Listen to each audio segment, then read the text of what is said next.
So good morning and welcome to the second webinar in the series focusing on the science of HR. My name is Jonathan Englert. I'm a journalist, a technologist, and a communications partner with AbilityMap. So today's webinar, we're going to continue to explore the role science plays in HR and the impacts when following the core fundamentals and how they can drive high performance results for businesses.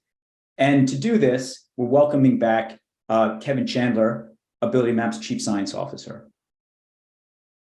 Now, for anyone new joining today's webinar, I'd like to introduce Kevin and just give a little bit of a background for a rehash. So Kevin is widely recognized as one of Australia's leading human performance innovators. With a background in computer science and organizational psychology, Kevin has spent 4 decades applying science to human resources and revolutionizing hiring and talent management processes across a range of industries.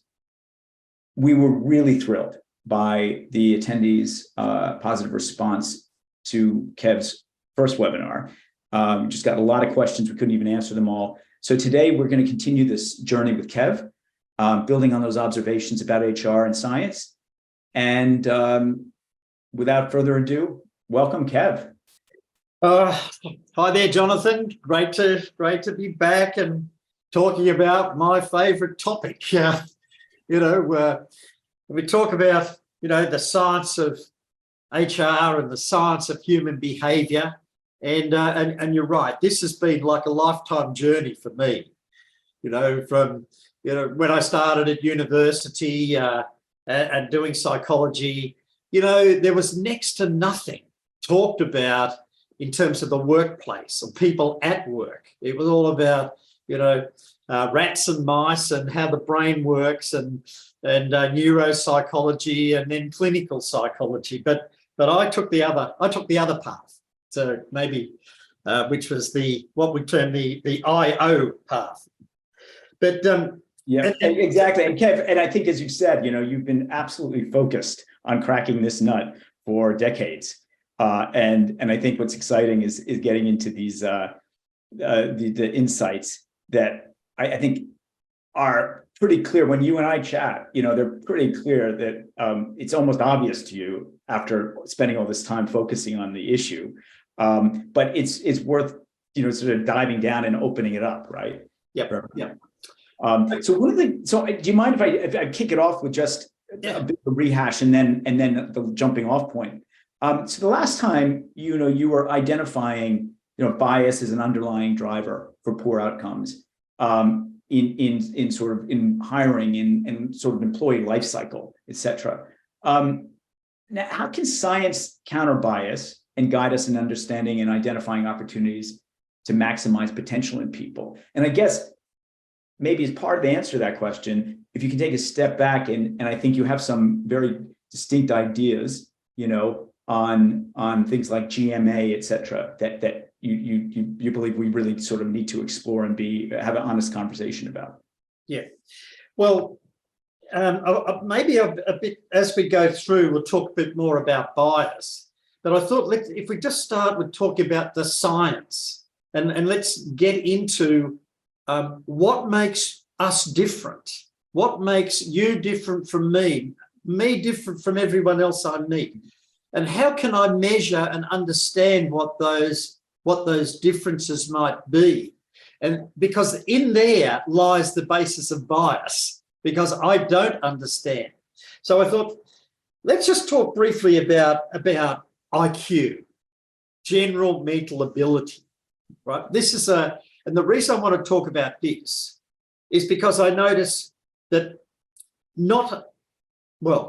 certainly companies that hold themselves out to be excellent in the HR space very often do not measure, IQ. And I want to talk about that because this is so fundamental. So let me take you back.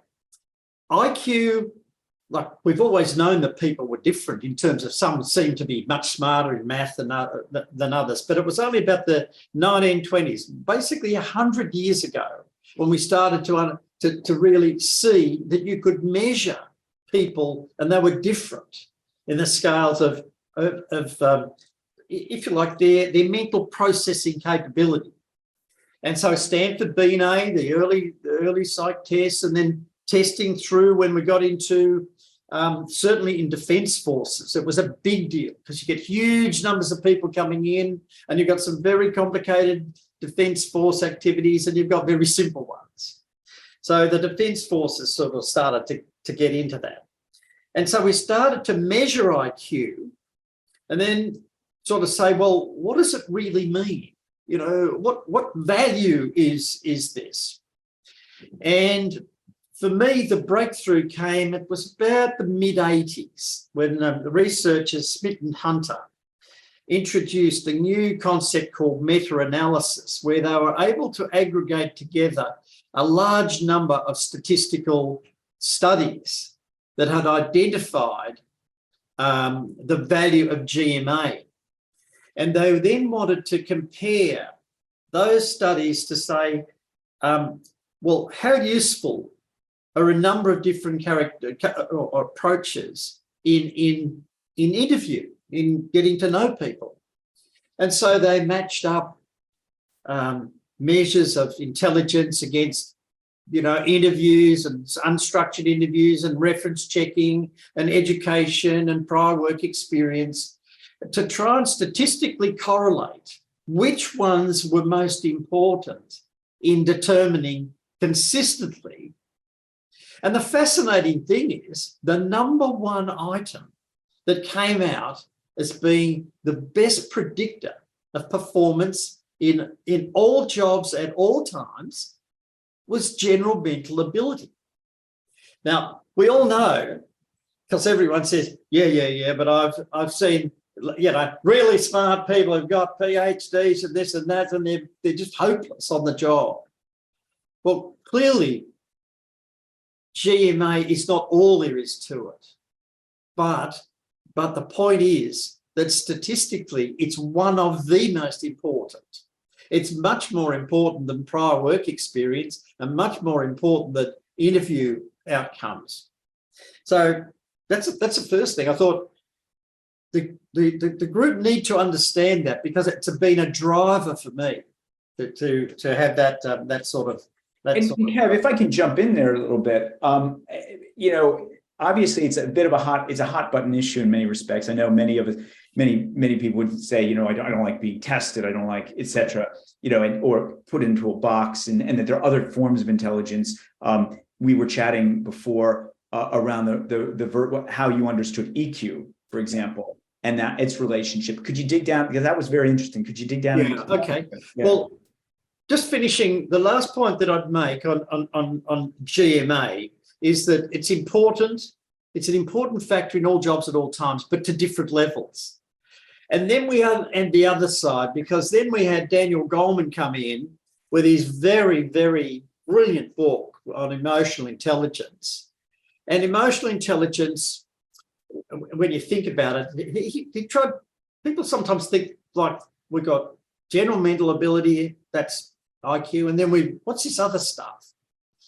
And emotional intelligence is more about know yourself, control yourself, be motivated, understand others, motivate others. Those were the 5 elements that were core to emotional intelligence. And guess what? They sound an awful lot like personality, don't they? And so it is another name.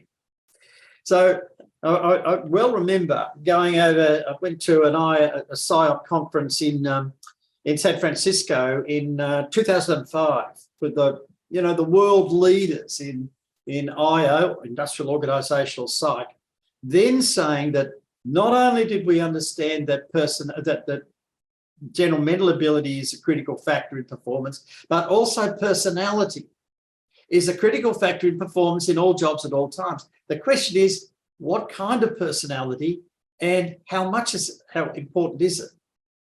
So when you see that you've got the world's leaders in this space, in this science of HR, all saying, well, you know, the critical factors are general mental ability and, in effect, personality being the critical factors that impact performance in all jobs at all times, then you get to see why in my career I have always advocated that we always assess candidates for jobs.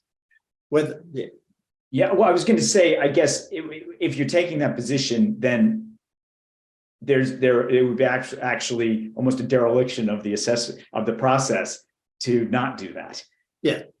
Right. I mean, because you would be missing a huge metric or critical data point. Well, in those days, if we go back, before the advent of sort of online assessment, which it's only been with us about 15 years, it was difficult and complicated. You had to take someone out of their work environment. You had to sit them down against stopwatches. It was a pain. But in spite of that, we tested something like 750,000 people over 40 years. But now with the advent of online evaluation, we can do this where you can do this at home. You can be assessed, and we can get answers quickly and efficiently, and stop. For a candidate, stop wasting your time in terms of bringing you in for an interview, etc., which takes hours and hours. But we can get the information out, in my opinion, very efficiently, in a way that we couldn't before. Yeah, and so I think putting this into practical terms, then, how would you say businesses then go about maximizing the potential of their workforce based on that? Well, consistent with what I've said, if you want to get a detailed picture of a person, remember we go back to our performance as a function of the I and the E. So we need to know, one, what the E is, but the I, how do I measure what kinds of capabilities you have? Just for those listening, think about intellect a bit like you think about how people play chess. People who are really good at chess can think 5, 10, 15, 20 moves ahead. People who aren't so good can only think about 1, 2, or 3. That kind of shows you the difference between someone who might have a high GMA versus a low GMA. It doesn't mean you can't learn. It certainly means that your speed of learning and your ability to assimilate information quickly are much less. And we know that those kinds of characteristics lead you to be more successful in jobs rather than less successful. So if you want to improve your recruitment process, in fact, if you want to make it scientific and defensible, then you'd obviously have a GMA measure in your system, as we do in AbilityMap. So unlike other sort of assessments where they might just be personality based, we're saying, you've got to have GMA, but then you've got to have the other side as well. Yeah. But then I think we get into, and this is maybe the practical application of this, is not every, you could have very high GMA, but it might be the wrong fit for a particular job. So that's also, it must be part of this equation, right? Well, I think it's because we got into the idea of thinking that academic performance and GMA were somehow correlated. Well, they are correlated, but they're not closely correlated. So high academic performance doesn't automatically mean that you've got high GMA. Now you go, well, is that right? And that's because academic performance involves both, intellect, but it also involves personality characteristics like determination, resilience, planning ability, application, stickability, those kinds of things, alertness, initiative, and they're all bundled together. So it's not, we can't look at these things as if they're just a single factor. That humans are complex. There's multiple factors that lead us to be capable in a job or not so capable. And as we're talking, where are you on that scale? Are you at the bottom third, the middle third, or the top third? So it's then how can we possibly identify those characteristics when we know that the interview is such a poor evaluator of those things? Yeah, but maybe you could dig down a little bit into that. I mean, the interview question, we kicked off this session with that, that idea of people putting quite a bit of faith, or maybe not much faith, into an interview process. How does all this come together? How does the assessment come together with the interview, with your gut instincts on a person, with the role fit? I mean, maybe.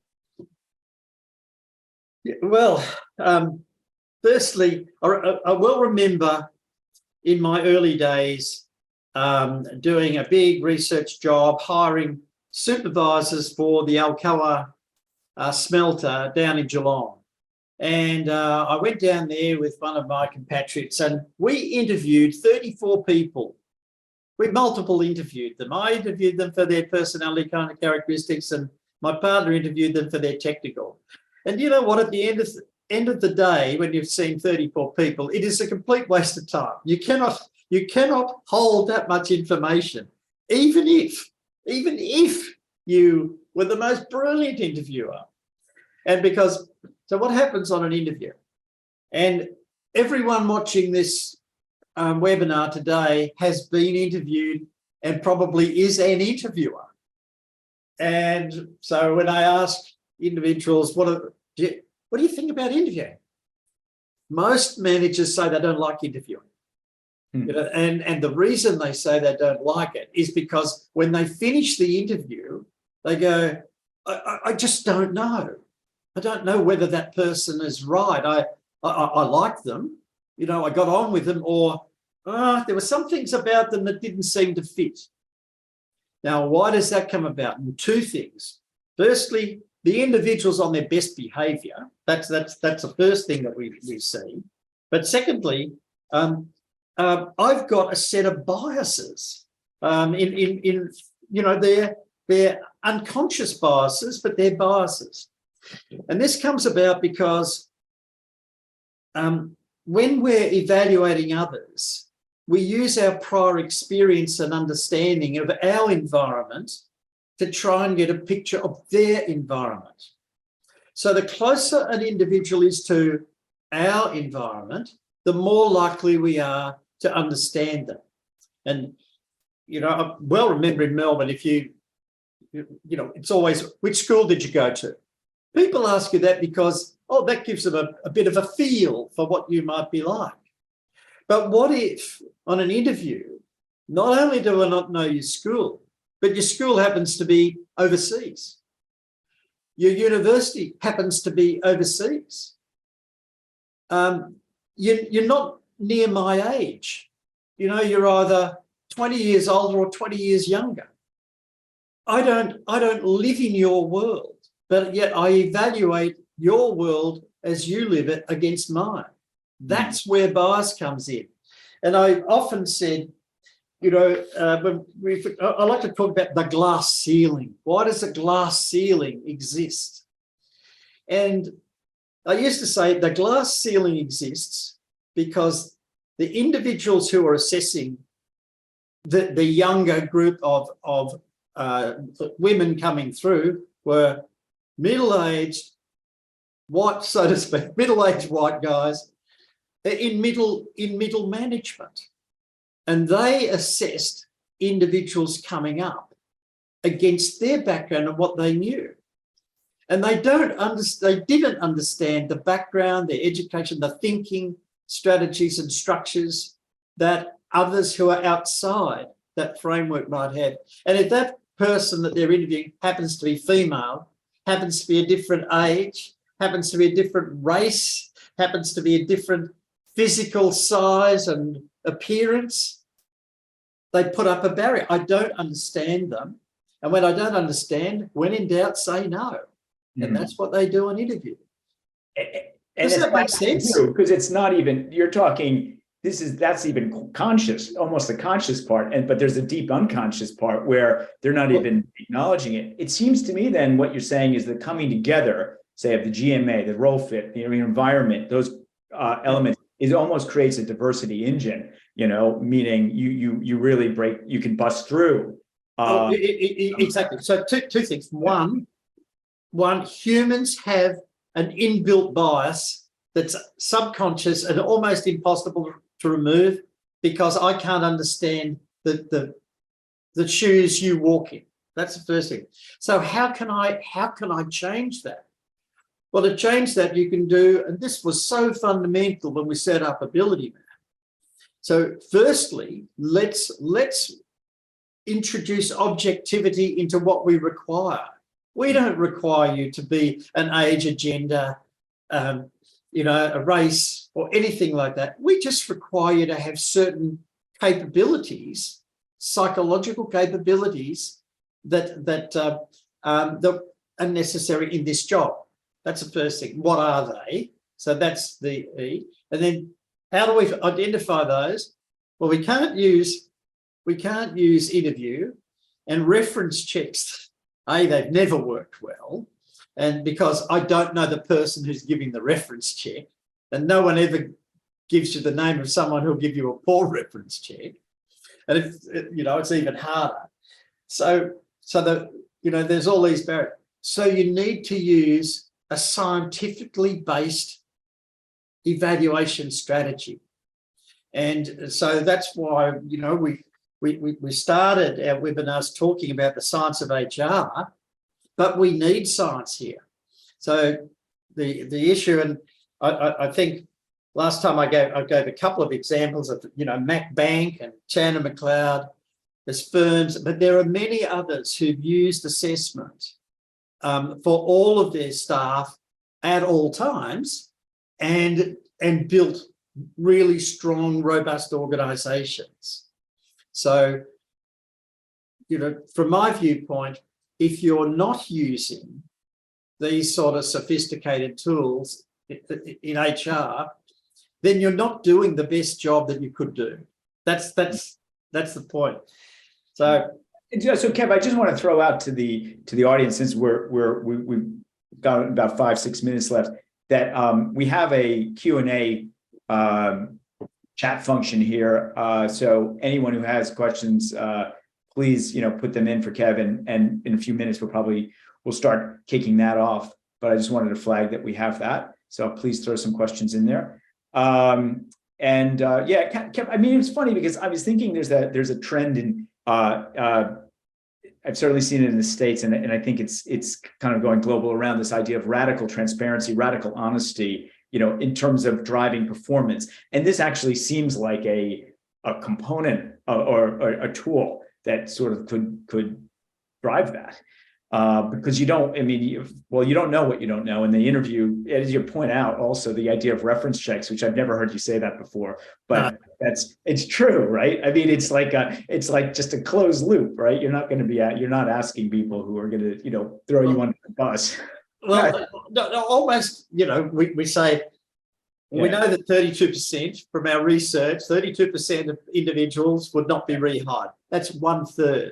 So when they go to the next job, what do they say about why they left? They say, well, I didn't get on with my boss. Well, yes, that's a good reason. I thought I needed a different kind of environment to work in, or any other reasons. But the one reason that we don't get is that it wasn't the right job, because they didn't know it wasn't, it was the wrong job.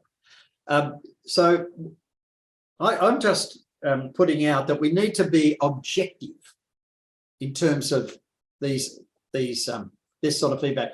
One thing I have found is where individuals get feedback on their own underlying skills, their underlying capabilities, it's probably the first time in their lives they go, I didn't realize I did that. That could be a negative. Or, I'm really good at something that I didn't know I was good at. And there's so much of life where we go from job to job and it's sort of chaotic. I don't know what, because I often don't say to people, how'd you get that job? I just met someone, or this just happened, or did you want to be that when you grew up? Which is, Kevin, I'm sorry to interrupt, but that's fascinating, because it actually turns the entire assessment or evaluation also as an employee benefit, as a career benefit. Because if someone begins to get a shape almost of where they should be traveling, it actually helps them maybe have a more fulfilling career.